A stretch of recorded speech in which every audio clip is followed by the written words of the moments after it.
बड़ी खबर इस वक्त की आपको बता दें, वायु प्रदूषण मामले पर आज सुप्रीम कोर्ट के सख्त रुख के बाद दिल्ली सरकार ने कई नए कदमों का ऐलान कर दिया है। इसके तहत दिल्ली सरकार के सभी विभागों में वर्क फ्रॉम होम लागू कर दिया गया है।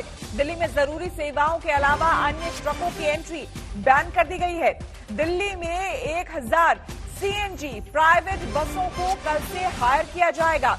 डीडीएमए को मेट्रो और बस में खड़े होकर यात्रा करने की अनुमति मांगी है। आपको बता दें कि दिल्ली में 10 साल पुरानी डीजल और 15 साल पुरानी गाड़ियों की पेट्रोल की गाड़ियों की लिस्ट दिल्ली पुलिस को सौंपी गई है। वाहन प्रदूषण सर्टिफिकेट की सघन जांच होगी और अगर जिनके पास भी ये सर्टिफिकेट, पॉल्यूशन सर्टिफिकेट जिनके कारों को नहीं होगा, तो उनको सख्त फाइन भी देना पड़ेगा, कार्रवाई उन पर होगी। आपको हम बता दें कि लगातार सुप्रीम कोर्ट इस पूरे मामले पर सख्त है।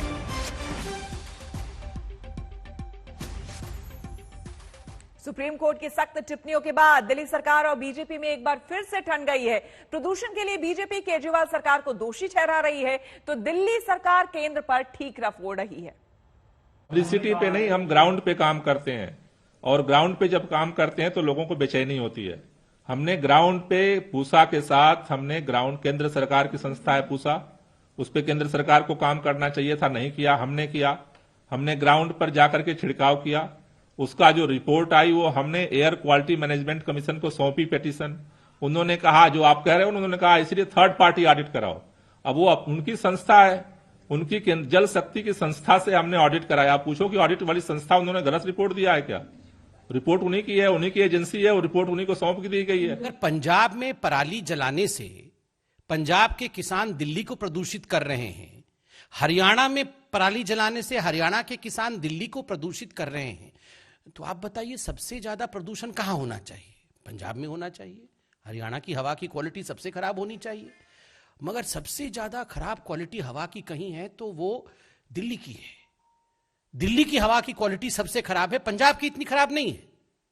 जो रेस्पॉन्सिबल है उसकी हवा की क्वालिटी इतनी खराब नहीं है, मगर दिल्ली की हवा की क्वालिटी खराब है। तो कहीं ना कहीं दिल्ली की हवा में प्रदूषण के अलावा राजनीति भी तो है, तभी तो हवा में गंदगी है, कुछ ना कुछ गड़बड़ तो है। हम सीधे चलते हैं अपने संवाददाता पंकज जैन के पास, जो कि इस वक्त दिल्ली के पर्यावरण मंत्री गोपाल राय के साथ मौजूद हैं।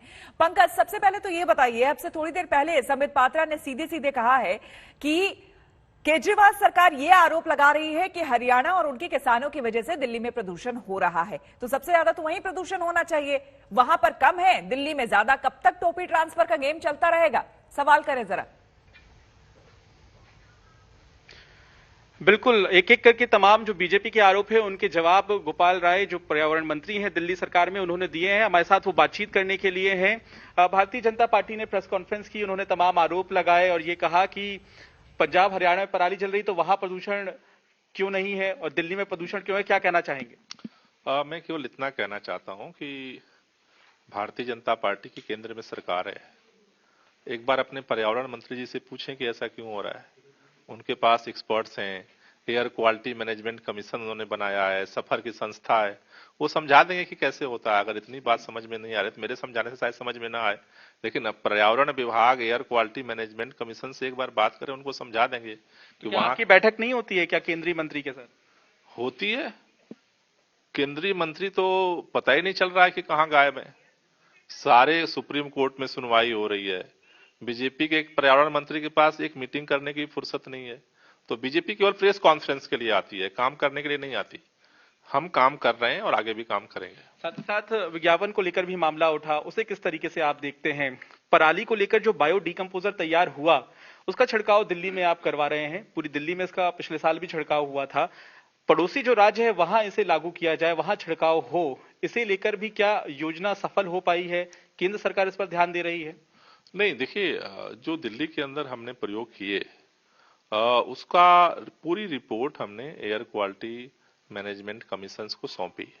उन्होंने कहा इसकी थर्ड पार्टी ऑडिट करा दो, जिससे कि इसका क्या इम्पैक्ट है पता चले। वो रिपोर्ट भी सौंपी। हमने केंद्रीय पर्यावरण मंत्री जी को मीटिंग में भी बताया कि भाई इसका इम्पैक्ट अच्छा दिख रहा है, लेकिन उसके बाद नतीजा तो जीरो है। अब केंद्रीय पर्यावरण मंत्री जी से मैं बार बार कह रहा हूं कि भाई एक मीटिंग तो बुलाइए, सबसे बैठ के बात तो। अब भाजपा के मंत्री जी को टाइम ही नहीं मिल रहा है। लेकिन भाजपा ये कह रही है कि विज्ञापन पे ज्यादा खर्चा होगा। अरे भाजपा कह रही है, हम कह रहे हैं कि जिस भाजपा के पर्यावरण मंत्री को एक मीटिंग बुलाने की बात फुर्सत नहीं है, तो वो तो कह सकती है, केवल वो आरोप लगा सकती है। मीटिंग तक को करने को तैयार नहीं है, तो आरोप के अलावा वो कर क्या सकते हैं? वो बचने का सबसे अच्छा तरीका यही है कि आरोप लगाओ। दिल्ली में खास तौर से आपने 10 पॉइंट एजेंडा तैयार किया है, क्या क्या प्रतिबंध हैं, कितनी तारीख तक हैं, दिल्ली वालों को किस तरीके से इसकी जानकारी मिलेगी, पहले जो आपने ऐलान किया था ये उससे कैसे अलग है? देखिए, दिल्ली के अंदर हम लोगों ने जो कंस्ट्रक्शन वर्क है वो 17 तारीख तक के लिए, आज तक के लिए बंद था, उसे बढ़ा करके 21 तारीख के लिए कर दिया गया है। दिल्ली के अंदर जो वर्क फ्रॉम होम था वो 17 तारीख तक था, इसे बढ़ा करके 21 तारीख कर दिया गया है। स्कूल, कॉलेज, जो इंस्टीट्यूट, संस्थान है, उन्हें बंद किया गया है फर्दर ऑर्डर तक।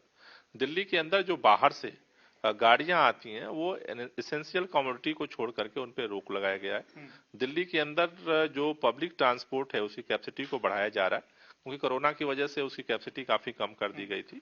दिल्ली के अंदर 1000 जो है वो प्राइवेट बसें हम लोग ले रहे हैं, जिससे कि इस दौरान जो है लोग पब्लिक ट्रांसपोर्ट का ज्यादा उपयोग कर सकें, लोगों को सुविधा हो। दिल्ली के अंदर जो छिड़काव पानी का है उसे बढ़ाया जा रहा है। जो हॉट स्पॉट हैं वहां पर अभी फायर ब्रिगेड के भी जो पानी की मशीनें वो लगाई जाएंगी। तो अलग अलग करके 10 पॉइंट पे अभी हमने निर्णय लिया है, जिससे कि इसको और जो है इफेक्टिवली जो है प्रदूषण के खिलाफ जो अभियान है। बिल्कुल। लेकिन पड़ोसी राज्यों को भी क्या अपनाने होंगे ये तमाम सख्तियां? अभी ये दिल्ली के लिए हमने ये निर्देश दिए हैं। कल जो एयर क्वालिटी मैनेजमेंट कमीशन ने जो डायरेक्शंस जारी किए हैं वो एनसीआर के लिए भी किए। बिल्कुल श्वेता। बिल्कुल पंकज, कई सवाल हैं, हालांकि अब देखना होगा कि वो वाकई जो टोपी ट्रांसफर वाली बात थी वो फिर से वही लग रही है, लेकिन देखना होगा कि इफेक्टिवली इंप्लीमेंट कब सारी चीजें होती है, ये एक बड़ा सवाल है। आपको बता दें कि इस बीच उत्तर प्रदेश का अब हम रुख कर लेते हैं। उत्तर प्रदेश में आज शक्ति प्रदर्शन की सियासत जोरों पर है। पूर्वांचल में एक्सप्रेसवे पर आज अखिलेश यादव की विजय रथ यात्रा है और इसी एक्सप्रेसवे का कल प्रधानमंत्री मोदी ने उद्घाटन किया था। आज अखिलेश यादव यहां अपनी ताकत दिखा रहे हैं। उधर बीजेपी समाजवादी पार्टी के 4 विधान परिषद सदस्यों को अपने पाले में लाने में कामयाब रही है। इनमें पूर्व प्रधानमंत्री चंद्रशेखर के पोते रविशंकर सिंह उर्फ पप्पू भैया भी शामिल हैं। तो उत्तर प्रदेश में शक्ति प्रदर्शन, जोर आजमाइश, और ये देखिए ये ताजा तस्वीरें आपको हम दिखा रहे हैं पूर्वांचल एक्सप्रेसवे की, जहां पर विजय रथ यात्रा अखिलेश यादव की चल रही है। जबरदस्त भीड़ है, उनके समर्थक, उनके चाहने वालों की। गाजीपुर की तस्वीरें दिखा रहे हैं। गाजीपुर से गाजीपुर मंडी तक सफाया, ये कहा है समाजवादी पार्टी ने। किसानों के साथ नाइंसाफी हुई है। अखिलेश यादव अब यहां पर लोगों को सबसे पहले करेंगे। सभी साथियों को धन्यवाद देना चाहता हूं।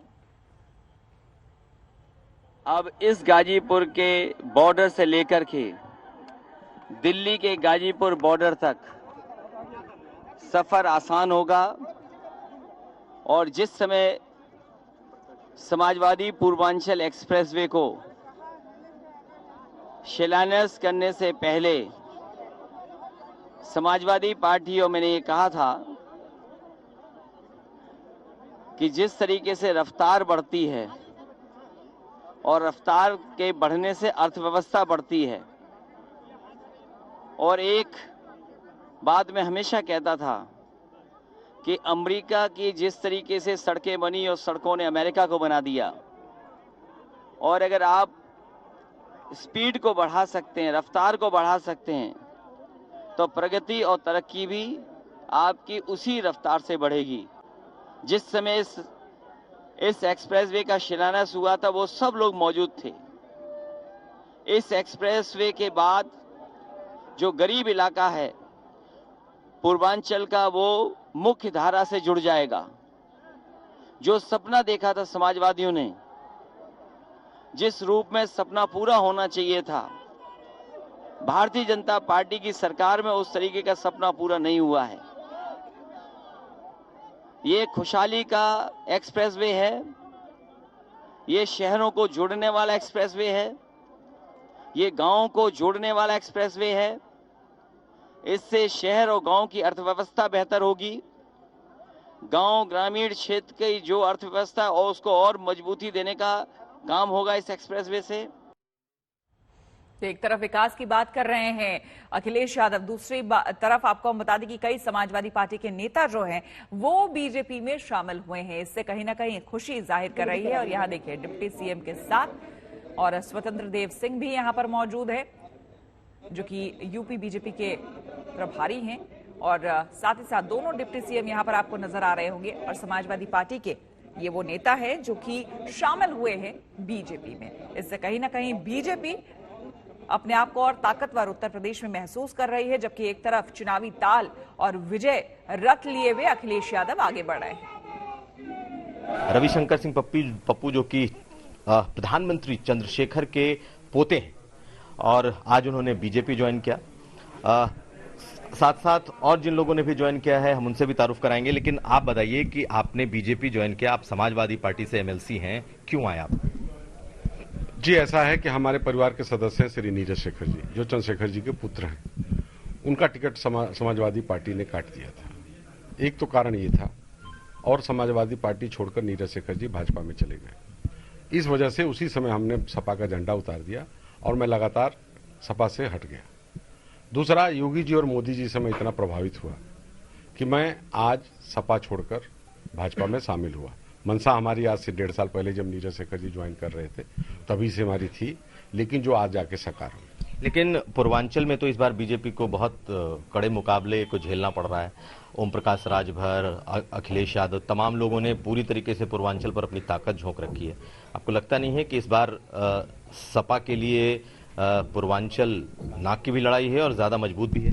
देखिए, ऐसा है कि ओम प्रकाश राजभर के आने से भाजपा पे कोई असर नहीं पड़ेगा। वो भाजपा में थे, भाजपा में आकर उन्होंने अपनी ताकत को मजबूत किया, मंत्री बने, पैसा कमाए और पैसा कमाकर जब उनको जाना था तो चले गए। आज फिर पैसा लेकर सपा अखिलेश जी के साथ चले गए हैं, लेकिन कुछ भी कर नहीं सकते। रुक करेंगे अगली खबर का। पाकिस्तान में सिखों के पवित्र तीर्थ दरबार साहिब जाने के लिए करतारपुर कॉरिडोर आज से खोल दिया गया है। पाकिस्तान की तरफ पहुंचे पहले जत्थे का आज फूल बरसाकर स्वागत किया गया।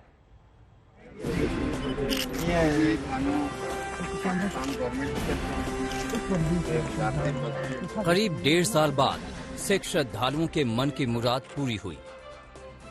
कोरोना काल के बाद करतारपुर कॉरिडोर के रास्ते पहली बार श्रद्धालुओं के जत्थे ने पाकिस्तान की सीमा में कदम रखा तो उस पार से पहुंचे सिख संगत ने फूल बरसाकर भारतीय मेहमानों का स्वागत किया।